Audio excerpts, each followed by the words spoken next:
অষ্টম শ্রেণীর সুপ্রিয় শিক্ষার্থী, আজকে আমরা তোমাদের ইংরেজি বই থেকে ইন্ট্রোডিউসিং সামওয়ান ফর্মালি এই ষষ্ঠ এক্সপেরিয়েন্স থেকে 6.4.1 অ্যাক্টিভিটি বিস্তারিত উত্তরসহ আলোচনা করতে যাচ্ছি। এর সাথে 6.4.2 অ্যাক্টিভিটিটিও আমরা উত্তরসহ আলোচনা করব।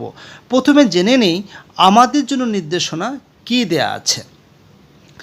6.4.1 Read the text below individually, then work in pairs or groups and identify the cohesive devices used in the text. Make a list of those in the table below and analyze the purposes of using the cohesive devices in the sentences. এর Bangla meaning হচ্ছে নিচের টেক্সটটি নিজে নিজে পড়ো, তারপর জোড়ায় বা দলে টেক্সটটিতে ব্যবহৃত কোহেসিভ ডিভাইসগুলো চিহ্নিত করো। নিচের সারণীত কোহেসিভ ডিভাইসগুলোর একটা তালিকা তৈরি করো এবং বাক্যে তাদের ব্যবহারের উদ্দেশ্য বিশ্লেষণ করো। উদাহরণ হিসেবে একটি বাক্য তোমার জন্য করে দেওয়া হলো। এখানে তোমরা দেখতে পাচ্ছ, এখানে একটা ছবি দেওয়া আছে। এখানে মা এবং মেয়ের মধ্যে কথা হচ্ছে এবং কি বিষয়ে কথা হচ্ছে সেখানে কিন্তু টেক্সটের যে এখানে যে হেডলাইন দেওয়া আছে সেটা দেখে তোমরা অবশ্যই বুঝতে পারছো। Wonders of the ancient world, অর্থাৎ আদিম পৃথিবীর যে বিষয় আছে সেই বিষয়গুলো সম্পর্কে মা এবং মেয়ের মধ্যে কথা হচ্ছে। আমরা এখন টেক্সটটা পড়তে যাচ্ছি, বাংলা অনুবাদ সহকারে আমি বিস্তারিত প্রথমে আলোচনা করব। Amina was sitting in her bed when her mother entered her room. Amina তার বিছানায় বসেছিল যখন তার মা তার রুমে প্রবেশ করেছিল। As Amina was lost in her thoughts she did not notice. যেহেতু আমিনা তার ভাবনায় বিভোর ছিল, সে খেয়াল করেনি। Therefore, he startled Amina when her mother spoke. তাই এটা আমিনাকে হতবাক করেছিল যখন তার মা কথা বলছিল। What are you doing? Her mother asked her. তার মা তাকে জিজ্ঞাসা করলো যে তুমি কি করছো। সে উত্তর দিল, I was reading when I came across the term 7 wonders of the ancient world. আমি পড়ছিলাম যে আদিম পৃথিবীর যে 7টা বিষয় আছে এটি আমার হঠাৎ করে নজরে আসে, আমি সেই বিষয়ে পড়ছিলাম। So I was thinking about that. তাই আমি সেটা সম্পর্কে ভাবছিলাম। আমিনা অ্যান্সার্ড, আমিনা এভাবে উত্তর দিল, it is a list of 7 notable structures of the ancient period.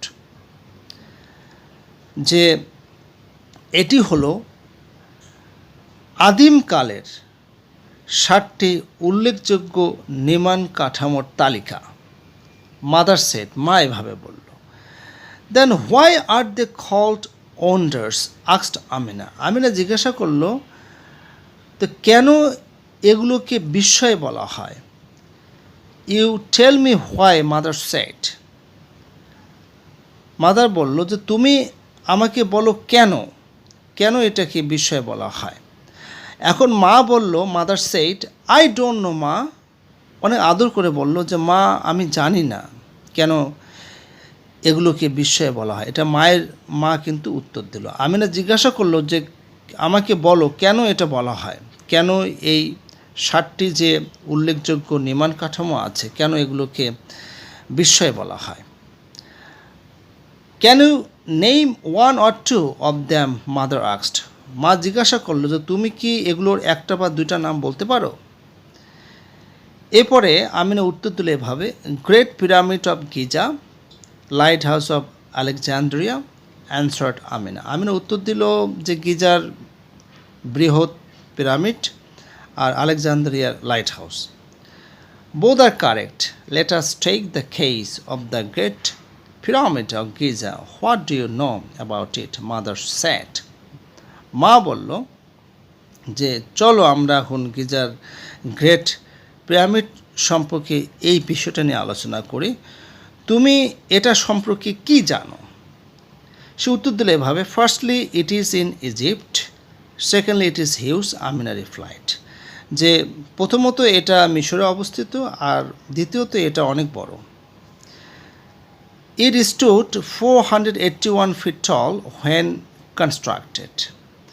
যখন এটি নির্মাণ করা হয়েছিল এটা কিন্তু উচ্চতা ছিল 481 feet, thus being the tallest man made structure of the time. সেই সময়কার এটাই ছিল সবচেয়ে লম্বা, সবচেয়ে উচ্চতম নির্মাণ কাঠামো, মানব নির্মিত সবচেয়ে উচ্চতম নির্মাণ কাঠামো। Furthermore it remained so far for more than 3,800 years, mother added. মা আরও যোগ করলো যে এছাড়াও এটা কিন্তু ছিল বেশি, মানে 3,800 বছরের বেশি সময় ধরে কিন্তু এটা বিদ্যমান ছিল, মানে এখনও আছে, সেটাই কিন্তু মা তাকে মনে করে দিচ্ছে।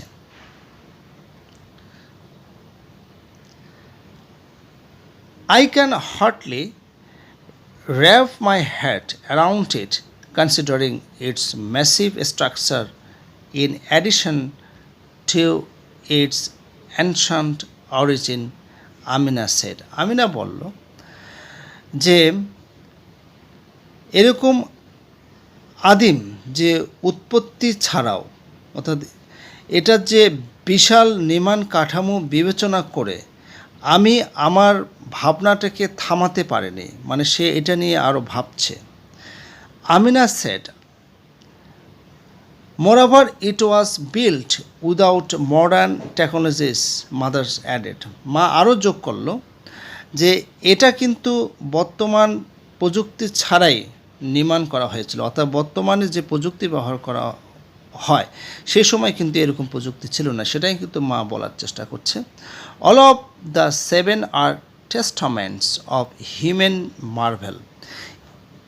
এই 7টি, অর্থাৎ এই যে 7টা বিষয় আছে, এটা হচ্ছে মানুষের বিস্ময়ের সাক্ষ্য, যে মানুষ সে সময় মডার্ন টেকনোলজি ছাড়াই এরকম নির্মাণ কাঠামো গড়ে তুলতে পারে, এটা আসলে বিস্ময়, এবং এটা আসলে সাক্ষ্য যে মানুষ বিস্ময় কিছু করতে পারে, এটা একটা সাক্ষ্য।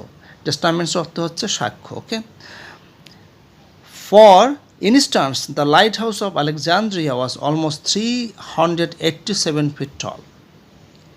উদাহরণস্বরূপ বলা যায় যে আলেকজান্দ্রিয়া যে লাইট হাউস এটা প্রায় 387 ফিট লম্বা। ইন কম্পারিজন টু দ্যাট, এটার সাথে তুলনা করি ওই যে আগেরটা যেটা, যে গিজার যে পিরামিড, এটার সাথে তুলনা করলে বলা যায় the tallest building in a country is 561 feet which was built in 2012, almost 2,300 years after the construction of the lighthouse. এখন আমাদের দেশের সাথে একটু তুলনা করা হয়েছে যে আমাদের দেশের সবচেয়ে লম্বা যে বিল্ডিংটি, উচ্চতম যে বিল্ডিংটি, সেটা হচ্ছে 561 ফিট, কিন্তু এটা 2012 সালে নির্মাণ করা হয়েছিল লাইট হাউস নির্মাণের 2300 বছর পরে। 2012 সালে 561 ফিট যে বিল্ডিং আছে সেটা নির্মাণ করা হয়েছিল। Okay, now tell me why they are called wonders, mother asked. মা জিজ্ঞাসা করলো, এখন তুমি আমাকে বলো যে এগুলোকে কেন বিস্ময় বলা হয়। উত্তরে বলা হয়েছে because they are inspiring with a feeling of awe. একটু সাহিত্যের স্টাইলে সুন্দর করে বলা হয়েছে যে কারণ এগুলো হচ্ছে মর্যাদার অনুভূতি সহ আকাশকে স্পর্শ করার একটা অনুভূতি। Besides seeing them, one cannot but wonder how these magnificent structures were built, answered Amina. Amina উত্তর দিল, এগুলো দেখে এমন কেউ নেই যে বিস্মিত হবে না, অর্থাৎ বিস্ময় প্রকাশ করবে না, কারণ এরকম চমৎকার নির্মাণ কাঠামো দেখে সকলেই বিস্ময় প্রকাশ করবে। Exactly they fill us with wonders, আসলে এগুলো আমাদেরকে বিস্ময় বিভূত করে তোলে। For that reason they are called wonders of the ancient world, mother replied. মা উত্তর দিল, এই কারণে এগুলোকে আদিম পৃথিবীর বিস্ময় বলা হয়। Amina thanked her mother and went back to her studies. Amina তার মাকে ধন্যবাদ দিল এবং সে তার পড়াশোনায় ফেরত গেল, অর্থাৎ আবার সে পড়াশোনা করা শুরু করলো। এখন আমরা যেটি পড়েছি যে আমাদের এই টেক্সটটা থেকে কোহেসিভ ডিভাইস কিন্তু ফাইন্ড আউট করতে হবে। আর এখানে তোমরা দেখতে পাচ্ছ যে one is done for you, অর্থাৎ একটা করে দেওয়া আছে, বাকিগুলো আমাদের খুঁজে বের করতে হবে। আমি টেক্সটটা তোমাদের আবার দেখাচ্ছি। তোমরা এখানে দেখতে পাচ্ছ যে হলুদ কালার দিয়ে আমি কিছু ফাইন্ড আউট করেছি। এগুলো সবগুলোই কিন্তু কোহেসিভ ডিভাইস। যেমন দেয়ারফর হচ্ছে কোহেসিভ ডিভাইস, হোয়েন, সো, আবার when, thus, furthermore, in addition to, moreover, for instance, এরপরে which, why, because, besides, exactly, for that reason, and, এগুলো সবই হচ্ছে কোহেসিভ ডিভাইস। তো আমি এটা তোমাদের দেখিয়ে দিলাম।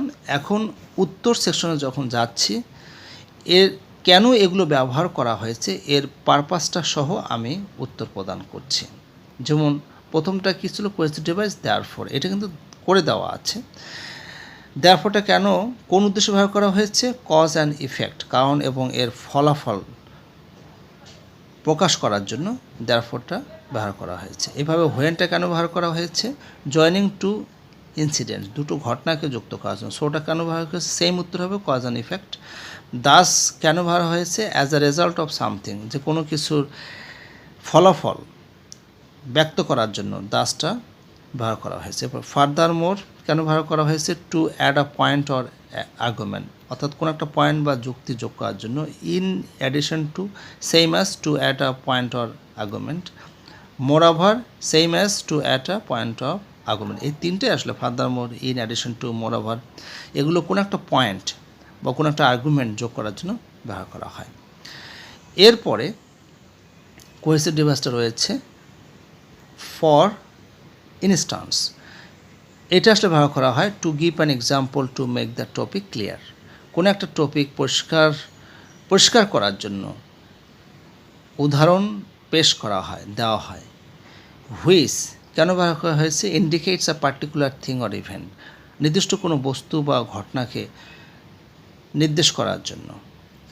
এরপরে হোয়াইটা কেন ব্যবহার করা হয়েছে কোহেসিভ ডিভাইস হিসেবে, টু এক্সপ্রেস কজ, কোনো কারণ প্রকাশ করার জন্য। বিকজ কেন, to express any reason of cause, কোনো একটা কারণ প্রকাশ করার জন্য বিকজটা ব্যবহার করা হয়েছে, অর্থাৎ বিকজ কোহেসিভ ডিভাইসটি ব্যবহার করা হয়েছে। এরপরে হচ্ছে besides, to add a point or argument or to provide more information, যে কোনো একটা পয়েন্ট বা আর্গুমেন্ট যোগ করার জন্য অথবা অতিরিক্ত তথ্য প্রদান করার জন্য। এক্স্যাক্টলি কেন ব্যবহার করা হয়েছে, in the truest or actual sense, সত্যিকার এবং অ্যাকচুয়াল সেন্স প্রকাশ করার জন্য।